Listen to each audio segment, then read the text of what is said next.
Good evening and welcome to another show of Economically Empowering Our Communities. I am Marcus Wallace and I have with me my co-host, Mr. Socrates Garrett. How you doing today, Mr. Garrett? I'm doing extremely well, Marcus. It's a great Tuesday afternoon, and if it's 5:30, it's economically empowering. That's right.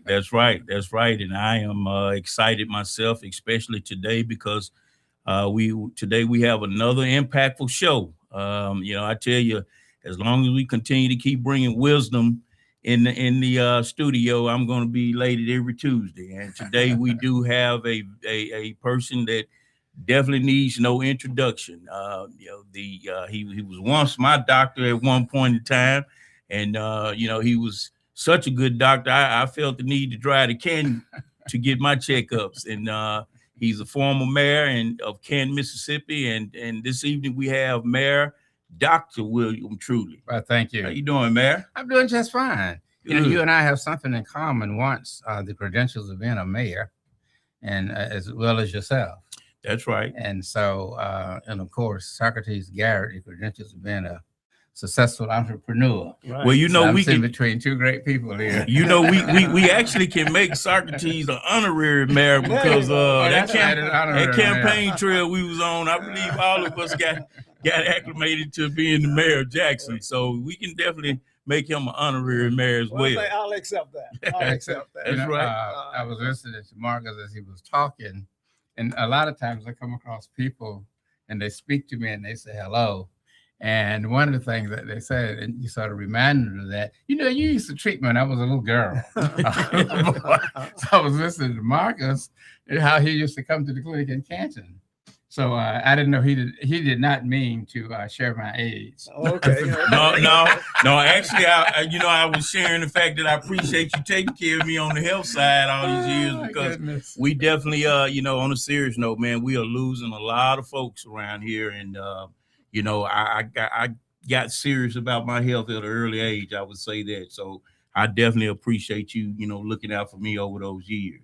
Well, thank you. And of course, I've enjoyed those years. And one of the things, we have a lot of things to talk about that I really to mention to the American public, and particularly to African-American males, and that is know what your numbers are as you move from your mother's womb to your father's tomb, meaning from birth to death. You need to know what your numbers are as it relates to one, what is your blood pressure? What is your eyesight? What does your prostate look like? Have you been screened for colon cancer? What does your chest x-ray looks like? You just need to know what your body looks like. And it doesn't make it a difference whether you're 20 years of age or whether you're 60 years of age. You need those numbers. That's right. And of course, a nurse practitioner, a nurse, and a physician can give you those numbers, and you'll have some kind of a idea as to where you are health-wise. Yes, sir. That wasn't a part of the show, but I just had to get that out. Well, I think that's great information, Doc. As a matter of fact, my father probably never knew his numbers. You knew my father. Yes. And so, Doc, I want you to spend a little time, as much time as you like, but give us the history of Madison County and what it was like when you started practicing, and how you ended up as mayor of that great city. Well, first of all, Madison County is an interesting point, but what's more interesting happens to be the cities in Madison County, that being Flora and Madison and Ridgeland, and of course Canton. And I can call it my hometown, although that's not where I was born. The city of Canton was established in 1836, and of course we know the story from there and everything that happened. I finished out. I really don't know the story. Well, the story, you can imagine where we were as folks. Okay. Here in the United States, we were enslaved. 1836. Yeah, okay. 1836. We were enslaved. Yeah. From 1836 all the way up to 1865, and so of course, the state of Mississippi did not recognize the 14th Amendment until not so much the 14th Amendment, but the ratification and the freeing of slaves, the Voting Rights Act, and us being citizens until 1965. Was it 65? I think it was. They didn't ratify it, and then of course, what happened was that as time went on, they still didn't ratify that Voting Rights Act until February the 7th, 2013. It just took them along. So Canton really wasn't that much different from the state of Mississippi. In Canton, those of us who were slaves at that time were exposed to the Black Code, to all kind of atrocities and brutalities coming up in the state of Mississippi, as well as many other southern states. It was just, it was fierce and brutal apartheid. If you think apartheid in South Africa was brutal, then apartheid here was brutal. So I arrived, I'm a graduate of Howard University, Harry Medical College, was actually getting ready to go do surgery and just got recruited to the state of Mississippi in 1971. And I started out working for Mayor Charles Evers in Fayette, Mississippi, and then ended up in Canton, Mississippi. So when I was recruited to the state of Mississippi, I asked a recruiter, a dear friend of mine who's now deceased as a consequence of cigarette smoking, why should I go to Mississippi? At that particular time in 69, 70, 71, comprehensive health centers like Aaron Shirley's comprehensive health center, known as the Jackson Hines Comprehensive Health Center, and the work that Aaron Henry did, they were just being born. And so the guy said, well, look, these centers are designed to help poor folks. I said, well, hell, I'm poor. I'll be right at home. Sign me up. Look, man, I signed up. The intent was to come down here for 1 year. And so 1 year is turning to 55 years. I was actually going to do surgery in New York, 5 years, 1 year on the dog, 4 years on humans, but it didn't happen that way. So the Lord sent me in another direction. And so when you're riding along the highway, you never know what exit you're going to take. But whatever exit you take, make sure you can get back on the highway. Right. And so, I've had tremendous experiences in Canton. When I arrived in Canton, of course, I experienced the same thing in Florida. They had the black-white waiting rooms, the colored water, the black-white water, and all of that stuff. And so Mayor, you actually saw the signs for the black water. Oh yeah, I actually saw, knew, and felt. In my hometown of Florida, it was, Grandma used to take me to the doctor all the time. I thought we were going in the front door, but I found out later on it was the back door. That was the custom of the day, in what you call the separation, the separation of the races, which is a point that I really want to address. That separation process, and of course how that came to be. It was critically important that the majority of society kept us at war, kept us separated based on race. I really need to share something with you before I get back to Canton. This thing called slavery are the days of yesteryear, and people who are white and people who are black. White folks in other countries, like in France and Poland and Italy, do not refer to themselves as white. They refer to themselves based on ethnicity and nationality. So you're Italian. You're not a white Italian. The interjection of white into our society came around about the 18th century,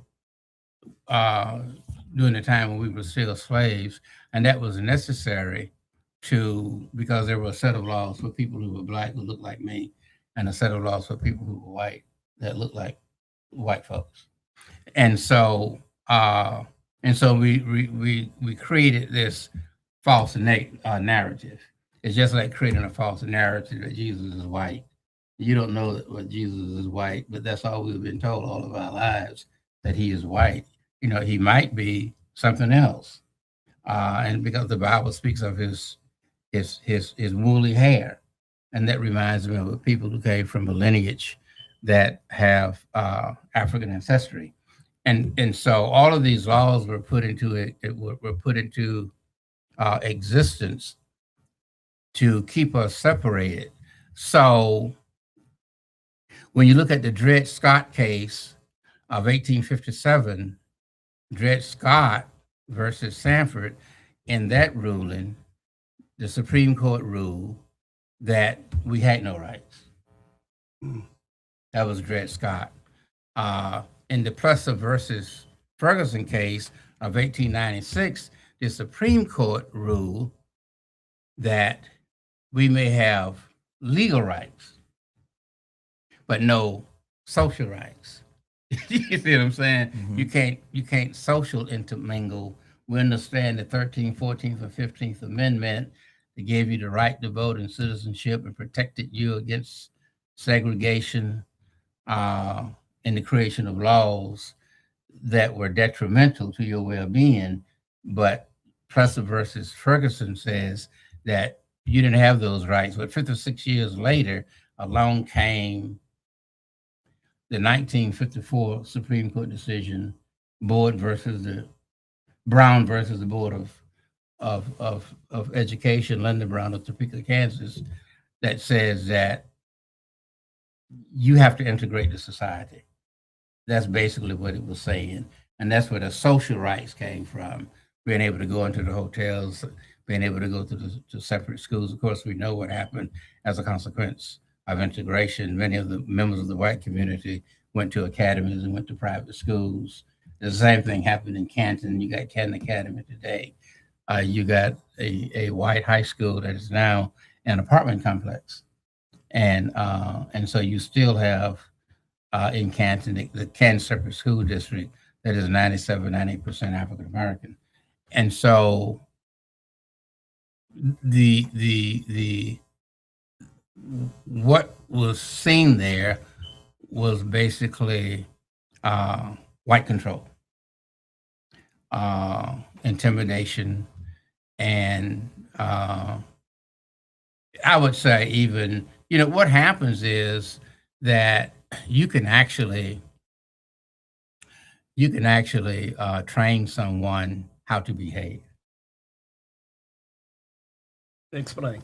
Well, you know, you can take a puppy and train a puppy to sit, and the puppy will sit. And so Train him better if you give him rewards. you train every him time better he if you sits. give him a reward. And so you can train people where they're supposed to go and where they're supposed to be with intimidation and fear. You know, let me just add to that. I can kind of attest to that. I won't name certain towns and cities in this state, but we did some storm cleanup years ago, and up in, you know, a few of these towns and cities, and we went, you know, when it was lunchtime, we went to have lunch and went into convenience stores, and everybody was basically addressing the Caucasians in that area. Yeah. Yes, sir. You know, basically. What year was this, Marcus? This was around 2010. That was yesterday. Yeah. And so, you know, because we were from Jackson, we were amazed at what they were saying. Like, you saying what to who? I mean, you know, but that's how they were addressing it. So I really hope that our young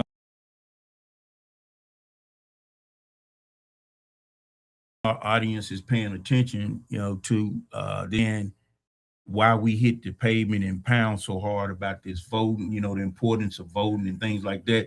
But it's you know, I know for me, it's stories that I've heard such as this that has been drilled in me years and years and years. And, you know, rain, sleet, or snow, I'm going to vote. I don't care what election it is.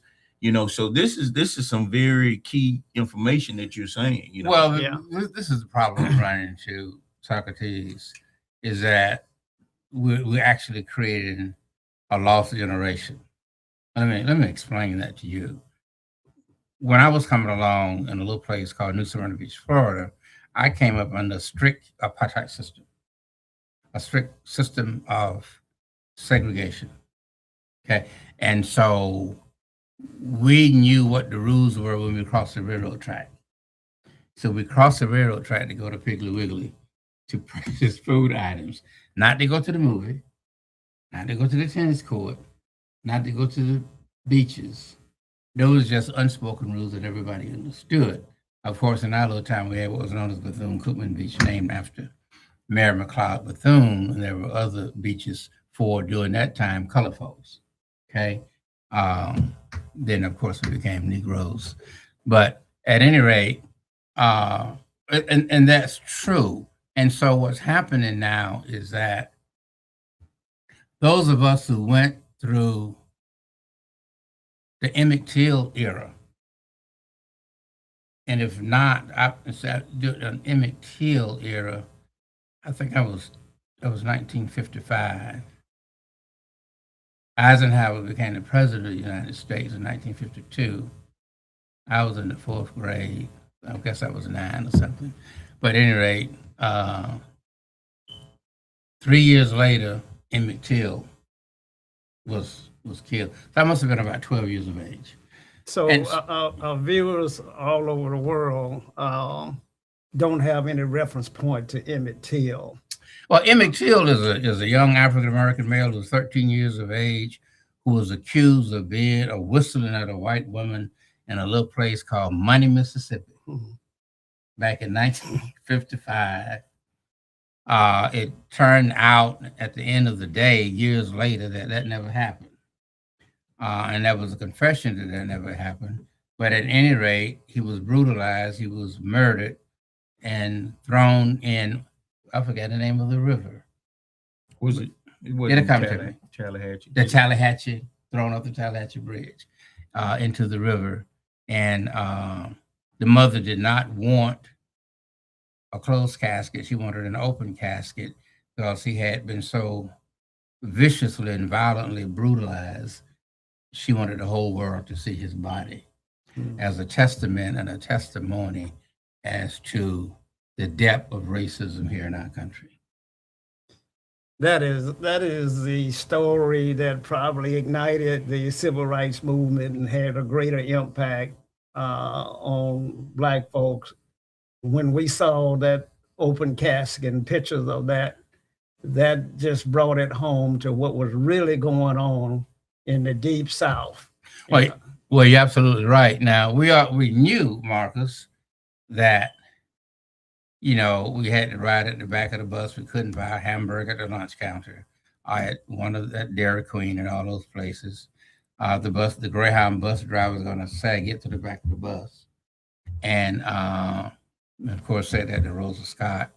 But at any rate, we knew about the subtleties and sometimes the direct confrontation of racism. But I think those tragedies like that sort of brought out an emotional storm that caused us to say enough is enough. Well, we of course we truly got several topics we want to unpack with you, but you just mentioned, Socrates just mentioned a word, ignite. As a former mayor, community leader, what do you think is going to take to ignite? This is what I think, Socrates and Marcus.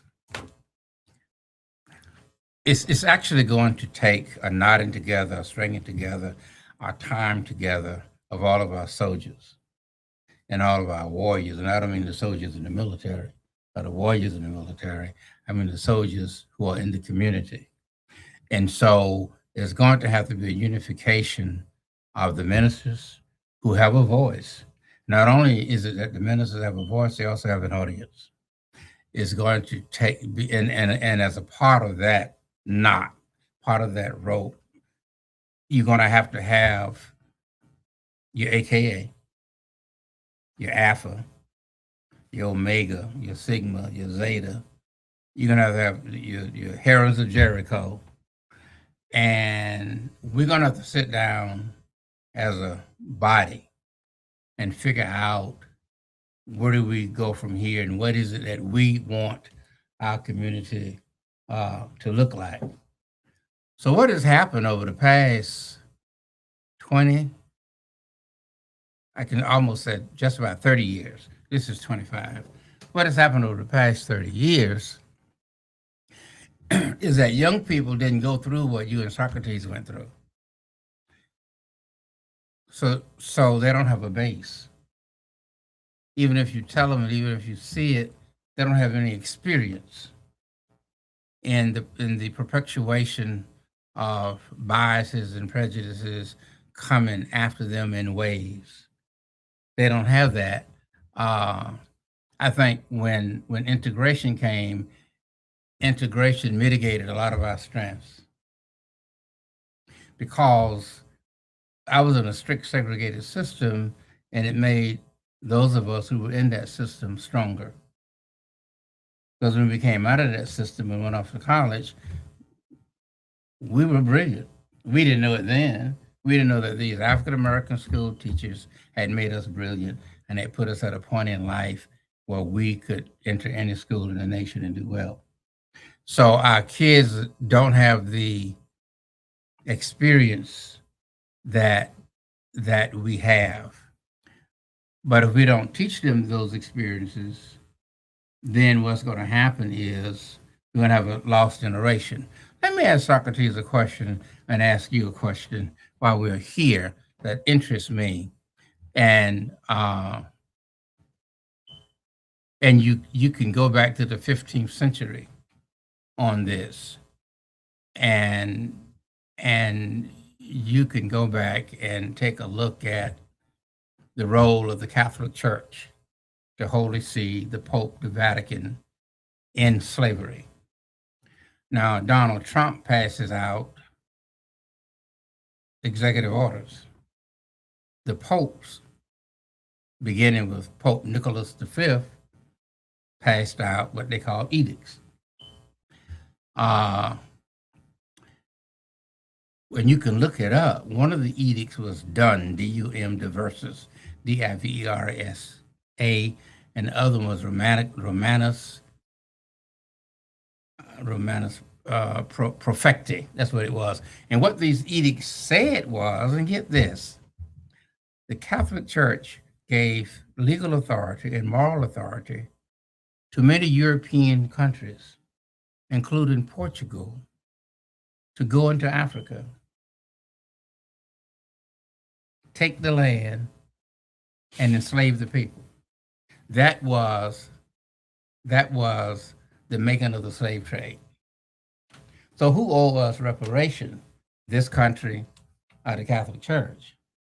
Because they were the ones who perpetrated the enslavement of non-Christians.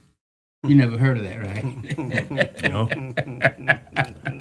So You're getting deep, dog. Yeah. okay. You're getting But at real any deep. rate, let me get undeep.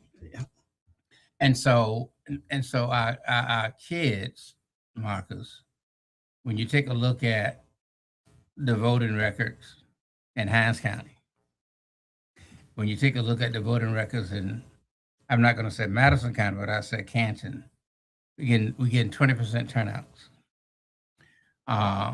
People between the ages of 18 to 25 not voting. And we haven't asked the question why. So what has to happen if Benny's district was going to be withdrawn, was going to be redrawn out? Fortunately, they're not going to do that now. But you have to go back and look at the voters registration roll, Socrates. They're not going to do that this year. They're not going to do that this year. Okay. You have to go back and look at the voter registration roll. You have to look at it, and now you have to decide who is the registered non-voter on this roll. And that's the person you got to go after. Well, Doc, let me take you back for a moment.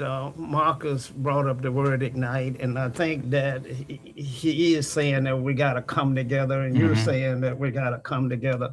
But redistricting did more to bring us together than any event in the last year or two. The removal of the Mississippi state flag was another event that kind of brought us together. But we're separate in theology, in the churches and religion. We don't worship together. And so I don't know how or what kind of event it'll take that brings us together in the way that we were when James Brown put out "I'm Black and I'm Proud," and Stokely Carmichael and Rap Brown were all beating the drum for us to be one people. I don't know what kind of instance it's going to take to ignite us to come together and quit hating on each other. Well, one of the things that will bring us together is that when you wake up in the morning and the ships are on the shore to take us back to the coast of West Africa, better ignite. We'll come together. We all come together. We don't want to get on the boat. We don't want to get on the boat. I hear you, Doc. We want to stay here. But I think that there are a lot of factors here. I think that, I see the Confederate flag every day. And of course, I see that because people want to maintain, people who believe in the Confederacy, what's his name, Jefferson Davis and those generals. But that's because that's their history. They have been taught that. And it's going to go on and on and on forever. So what I'm saying to all of us is that this issue called racism will never end. Let me tell you why. Then we'll get back to what you said. A lot of people think that you would think that racism is genetic, but it's not. There's no gene that causes a person to be a racist. Racism is an acquisition and is a consequence of training. Who trains us? Who trains us? Parents. Our parents, Yep. right? I see children coming out of their mother's womb. I put them in a crib. They're now 0 years of age. By the time they're 4 or 5 or 6, somewhere on the line, 7 or 8, they can say the N-word. So what's happening is that the reason this behavior is not going to stop is because there's a fear by many white Americans that they are indeed going to be replaced. Not replaced like in a war, but replaced in numbers and in population. Folks are not having babies today, particularly white females. Just not so. Like Corsi said, every year the population is decreasing by 0.3%. By the time you get to 2050, you're going to have something different.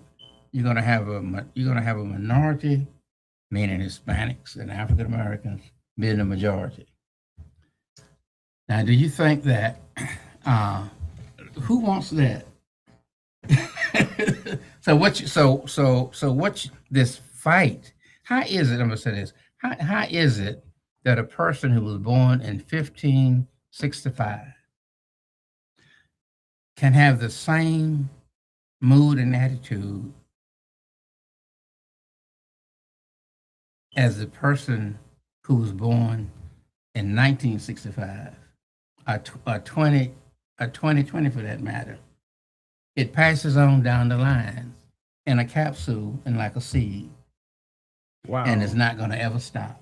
Now we're going to have to go to a commercial break. That's some deep conversation that we're having. And Right. There's got to be an end to this at some point in time, but we're going to get back into it right after this break. Stay tuned. We'll be right back. SocratesGarrettENT.com is a diversified firm specializing in recycled aggregates and crushed concrete. SocratesGarrettENT.com's recycled materials provide the construction industry with significant economic and environmental benefits by recycling clean concrete rubble into M.Dot grade rock materials. Recycled aggregates and crushed concrete can be applied to driveways, road construction, bank protection, parking lots, general bulk fills, and more. By using SocratesGarrettENT.com's crushed concrete products, anyone from homeowners to general contractors can help reduce landfilled concrete waste, conserve natural resources, and gain significant economic savings on materials and disposal costs. For more information, please call 601-896-0084 or visit us online at SocratesGarrettENT.com. Have you had your Earthblend coffee today?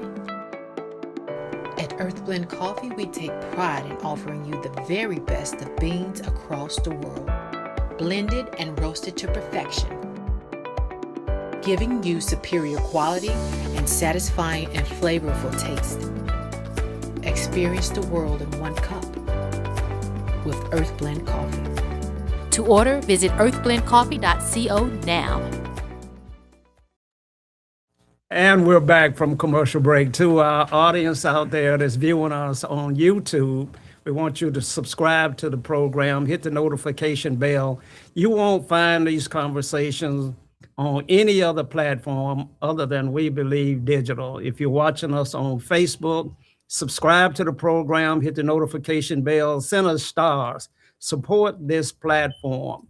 This is the kind of information that's critically needed, and our young people need to hear and understand what's holding us back as a race of people. Now, Marcus, I know you wanted to get right back into it. Right. And definitely, you know, I didn't have any idea Doc was gonna come deep like he's doing today. I should have brought a suitcase or luggage so I could carry some of this knowledge back with me. But of course, you know, we have a lot of black and white issues that we have to deal with. But I want to kind of unpack the black and black issues that we're having, because we got to start somewhere. And, you know, of course, over the last couple of shows, we've talked about how this thing is really impacting us based on numbers. Because, of course, you know, you can get into dialogue and, you know, everybody have their opinions, but numbers don't lie. And Right. so we've been trying to unpack and educate the people based on the numbers, so they won't say we're being opinionated. We just looking at the numbers. And so let's talk about the black and black issues that we have. It's, for some reason, we can't seem to get on one page as far as black and black is concerned. Well, you have to remember the days of yesteryear when in the field, you must remember that you had an African American in charge. Many of the slaves in the field. They gave him some kind of feeling of authority, some kind of feeling. Maybe he got better food or something of that nature, but he got gifts and some kind of reward. It's a serious issue when you have African American men who came from the womb of African American women who raised them and trained them to be safe and to go on their way and to become productive, constructive citizens and some kind of functioning person in society. And these black men go and vote for Donald Trump. So how do you explain that? And so it's a woman that gave birth to you, but yet you cannot vote for this woman who is certainly educated and highly qualified.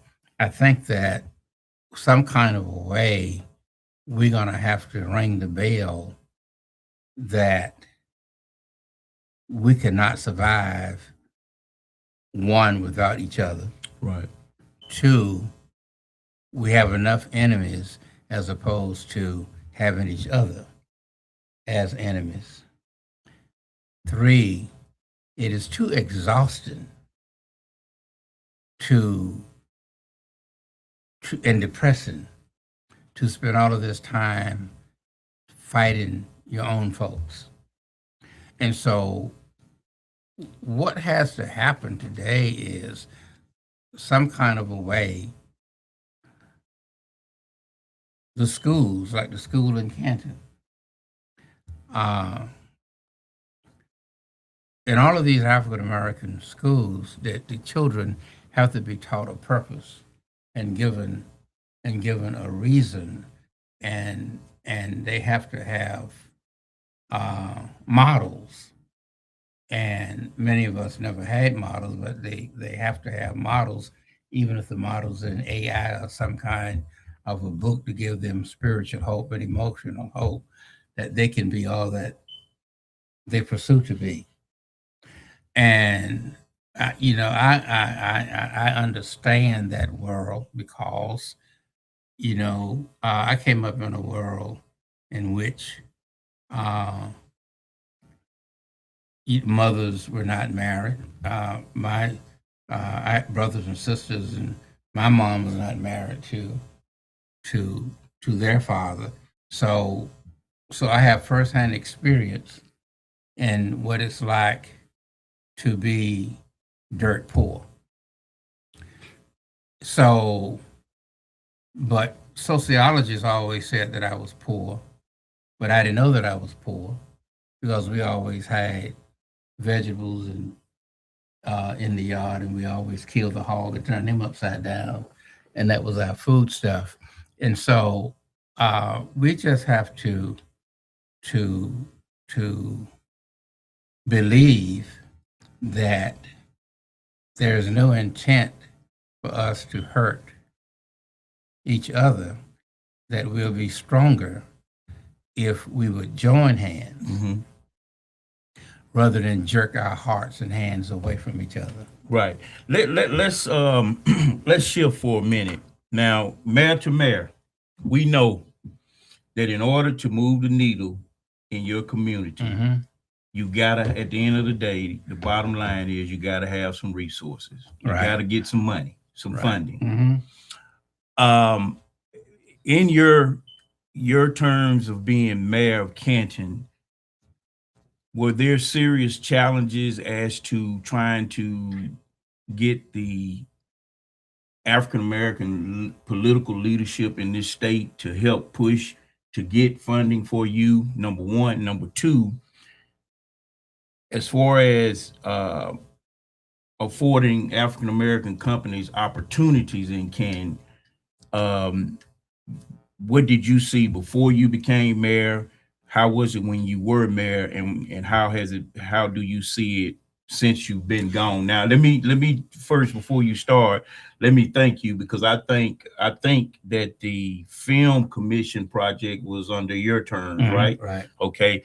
And I think you pushed real hard to make sure minorities have a piece of that. And I was blessed with a nice portion of that project. So that I can vouch, that I have done something in Canton as a Black businessman, contractor, based on under your leadership. Thank you. As it relates to Congressman Thompson has done a lot. One for Madison County, and two particularly for the city of Canton, and he has personally been of enormous benefit to me. When I was the mayor. Many of these African American cities, like Canton and Yazoo and Lexington and maybe even Clarksdale, are not going to get a whole lot of money from the state. I mean, that's kind of like just the way it is. Interestingly enough, we were looking at the distribution of funds by the Board of Supervisors of Madison County, and Canton was like 1% as it relates to the distribution of funds. And so there's a debate about that. If you don't ask, you don't receive. But when but Madison County is minimally 40% African American. And so you would think that those tax dollars would go to the country as well as the city of Canton. But how, Excuse my Tasmanian bulldogness in me. How is that if you don't ask for anything, you don't get anything? When we have two African American supervisors on the board who we vote in there to go represent the African American side of Madison County, the math don't math. Well, let me say this: I don't have an answer. Well, let me say, I just don't understand that. it's real deep. Now, let's go back for a moment. Now, systemic racism or exclusion has occurred from day one. Now, when Nissan's plant came in, Mayor, I don't believe that tax dollars went into the Canton School District. I believe that one of the criteria for the state providing funds for them was that none of those dollars would go into Canton, Mississippi, as the school district. Are you asking me to respond? I'm asking you to confirm or deny. So, actually, this is what happened. So when Nissan first came, Alice Scott and I signed the contract. We had no level of experience as to what it is that we were signing. They basically told us you had to sign this contract in order for Nissan to come. And so one of the things that was being discussed with the Nissan was a 30-year non-annexation agreement. And that's what was signed. And those 30 years will be up in 3032. The fascinating part about that is that the school started out getting monies in lieu. Now they actually receive monies from Nissan. The county receives ad valorem taxes from Nissan, as well as the state receives monies. There's a city in Tennessee called Smyrna, Tennessee, that has a Nissan plant. That city receives ad valorem taxes from Nissan. That's a white city. Canton is a black city. So for our viewers, the Nissan plant sits inside of Canton's incorporated city limits. It sits inside Canton. It's in Canton, but that area is non-annexable. Is that a word? You cannot annex that area. So I filed a declaratory judgment before Judge Carlton Reeves, questioning the validity of the agreement that Nissan and the state had concocted, and he ruled that it was legitimate. I just wanted to know. There's nothing you can do about it now. But so that's what happens to us. Okay, where was Representative Blackman, who I think is probably one of the more progressive individuals that have ever been in the legislature here in Canton? Was he not involved? Was he not aware? Well, he was aware and he was involved, but he didn't have the votes at that time. You're right. You know, African Americans in Mississippi have never had the votes on anything that's major. Okay.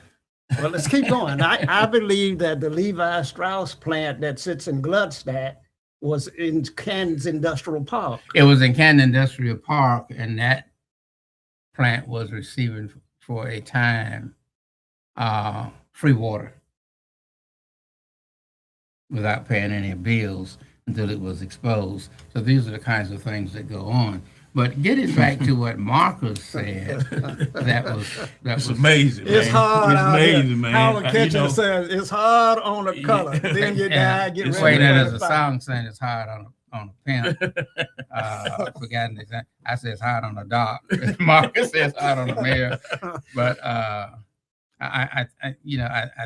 the issue, again, everything that we have talked about is a recognition that, don't get me wrong, it's not all white Americans, but it's too many who devise these plans to, not only do they devise plans to keep us at a standstill, we create obstructions also to keep us at a standstill. For an example, in the city of Canton, you have Coca-Cola at the mega site. You have AWS at the mega site. These are Fortune 500 industries. You have Amazon at the mega site. Under my administration, I never received a motion to annex those areas. Under the present administration, there's been no movement to annex those areas. Billions of dollars in ad valorem taxes over the next 10 years. Now, let me tell you something. Don't think that no one is sitting by the side of the highway and not thinking about how they can get their hands on that property. It might be difficult and almost impossible for Madison, but it may not be that difficult for Gluckstadt to create a way to reach his arm across 22 and grasp that property. And see, this is what I'm talking about, how the needle will never move in African-American areas if we are not thinking like that. I mean, do you know if you did annex that, what that could do for Canton? Do you know what that could do for the African-American, community? I mean, we would grow instantly, and those are the type of things that we got to be thinking about and fighting for. Well, the question is, which is a whole nother story in politics. You really have to be real careful about who you vote for and who you elect. I thought we were trying to elect black folk. Well, you might be electing a skin color. That's a difference. Did I hurt somebody? Well, it is real conversations, real truth, and uncut for sure. That's what we want to do. We bringing nothing but real conversations. We may be electing a skin color. Right, you may be electing a skin color. Not similar consciousness about. That's right. And a seat warmer. Yeah. And so we get folk that end up acting like Supreme Court Justice Clarence Thomas. That's right. Who, while I was born as poor as any black man in the world. Mm-hmm. But the thing about it is that you end up electing a street color. I mean, a skin color. The problem you got, and the problem we have in our African American community, and we may as well talk about it, you never know whose allegiance that person with the skin color, same as yours, belong to. And can we be honest and add to the fact that you're not gonna have me on this show anymore? Can we be honest and add to the fact that that's a lot of reason why our folks are so discouraged and don't vote, because these people we're electing are just going and holding seats, and it's just the skin color, that we, again, like you said, we electing, and they're not seeing the needle move. They're not seeing the needle move, right? So what I want to say, and I want to bring this in focus to our viewers out there, that what we're talking about, it appears and sounds like we're talking about segregation and racism and things of that nature. But what we're really talking about is economic empowerment. What we're really talking about is who is going to control the dollars and the cents that allow us a quality of life that we've never enjoyed here in the state of Mississippi as black people. So we're really talking about the power, who has the power, and what are they going to do with it? They're going to take all of the economy, all of the economics, and they're going to put them in their community. And that's why you see southern part of Madison County flourishing. If you ride down 22 and down 463, you will see some plantation, some houses. You will see some of the most beautiful homes that you ever dreamed of, mansions that's out there on that side of town. And if you ride down McDowell Road in South Jackson, you're going to see just total deprivation, extreme poverty, high crime, and all of those things. Yeah. And so it's the economic imbalance that we're fighting for. But in order to get economic parity, we have to go through a political scenario that is really functioning and viable for our folk. So I just wanted to make sure that you understand that we're not up here fighting because we want to go to school with white folk. We're not up here fighting because we're mad at them. And there's a lot of interracial marriages going on in Jackson, Mississippi, and all that's great and wonderful. But the economics is the stranglehold. We're being choked out from a revenue standpoint. So we can't pave our street. We can't fix our pipes. We can't build our schools. And we can't do any of those things, Doc. Well, I think that,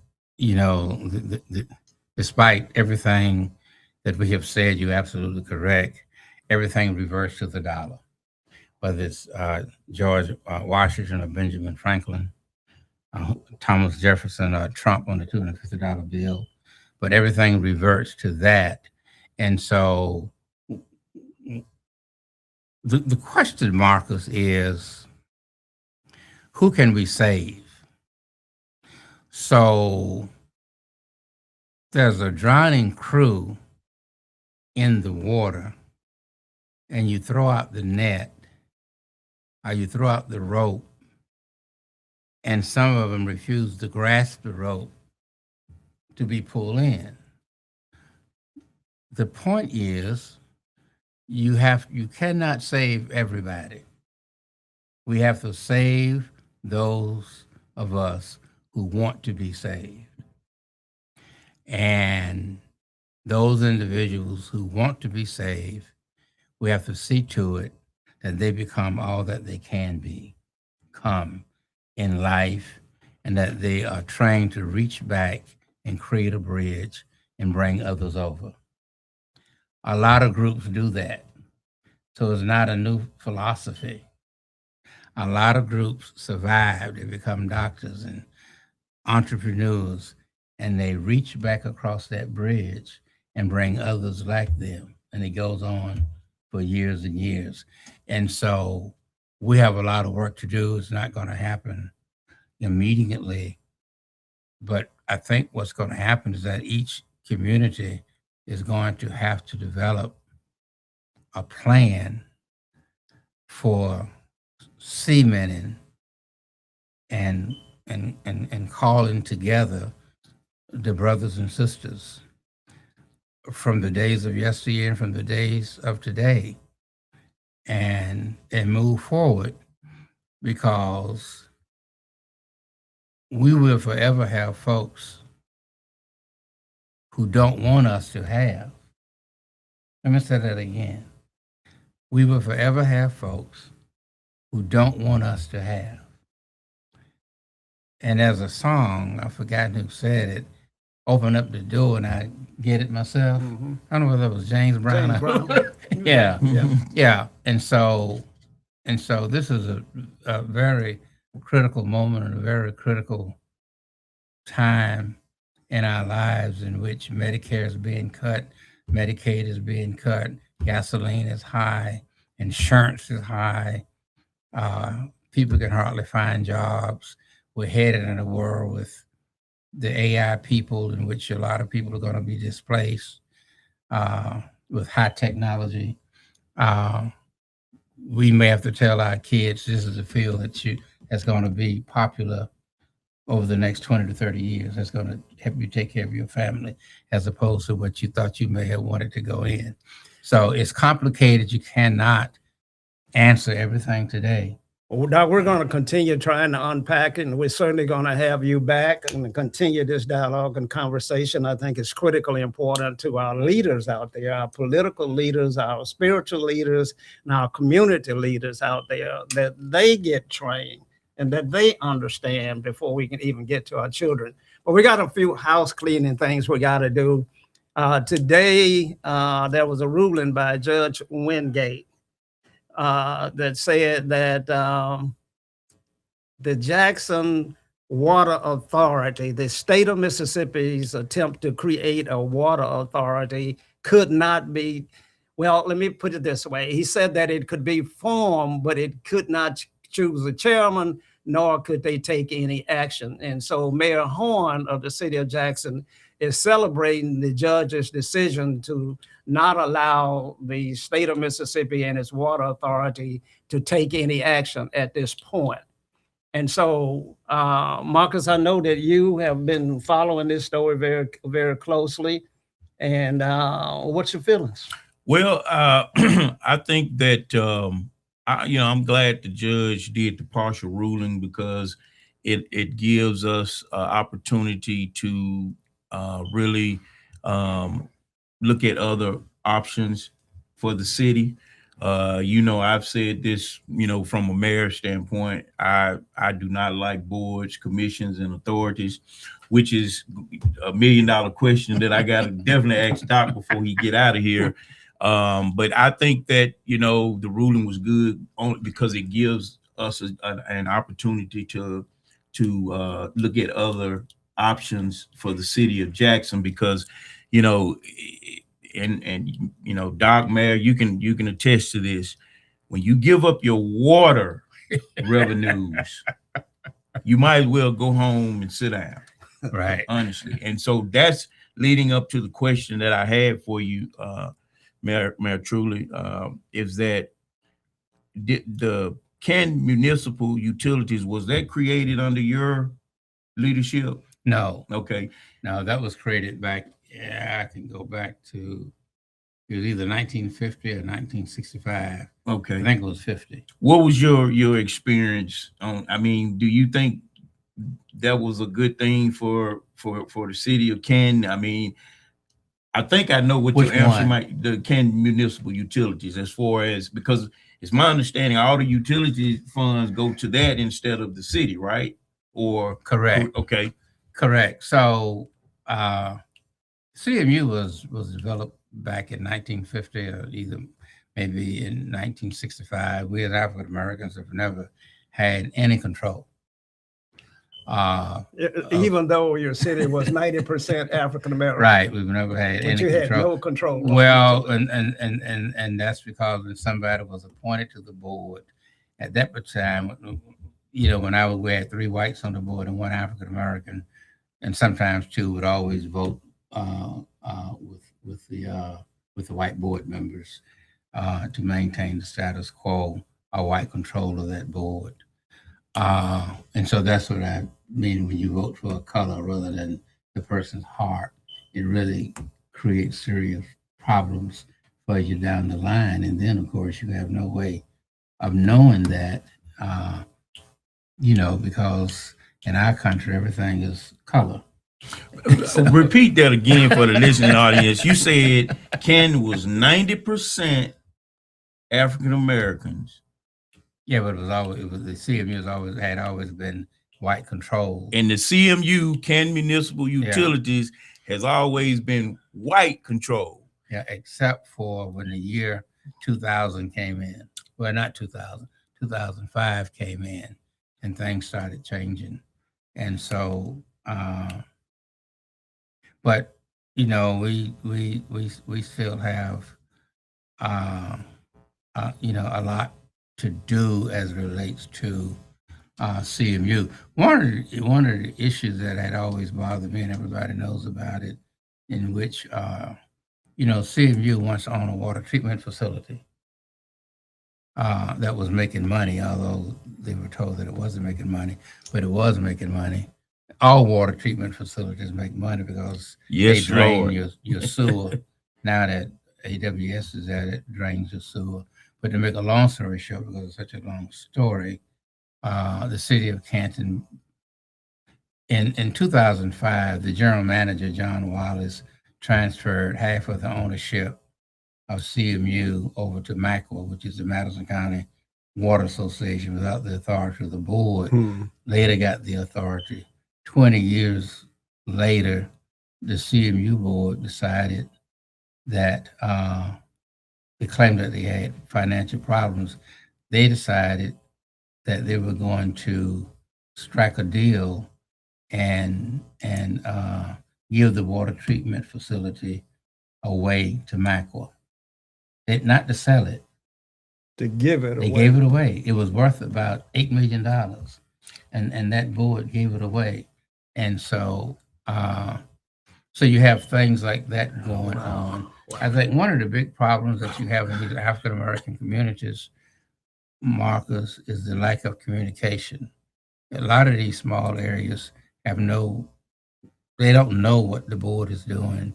They have no idea. There's no newsletter. There's no messenger. There's nobody on a horse going to everybody's house saying, Alderman so-and-so did this. So it's just we have a lot of work to do. Mayor, we're running out of time, but I want our viewers out there to know that we have not forgotten the fact that this network here broke the story along with the Mississippi Link newspaper that the state of Mississippi spends $5,519,862,146 on contracts for goods and services. White men get 95.9% of that $5 billion. White men. White men. The total minorities get 222 million, of which 181 million go to white women as minorities. Of the 222 million that remains that the white men did not get, white women got 181 million of the 222 that was left, leaving actual black folks to get $40 million out of the state purchases for goods and services in 2025. Wow. Now, Marcus, you said the math ain't math, and math not math. This cannot be accidentally happening. No.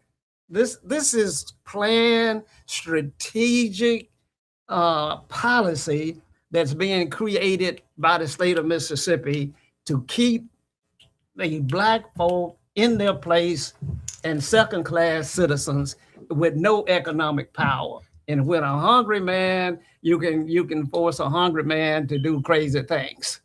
And so, Doc, we can't ever let a show go by that we don't bring this back to the forefront and say, we got to economically empower our community. This is wrong. That's wrong. And I'm going to say this, I know you got to close out. And I think we're trying to preach from the platform, as Marvin Gaye says, what's going on.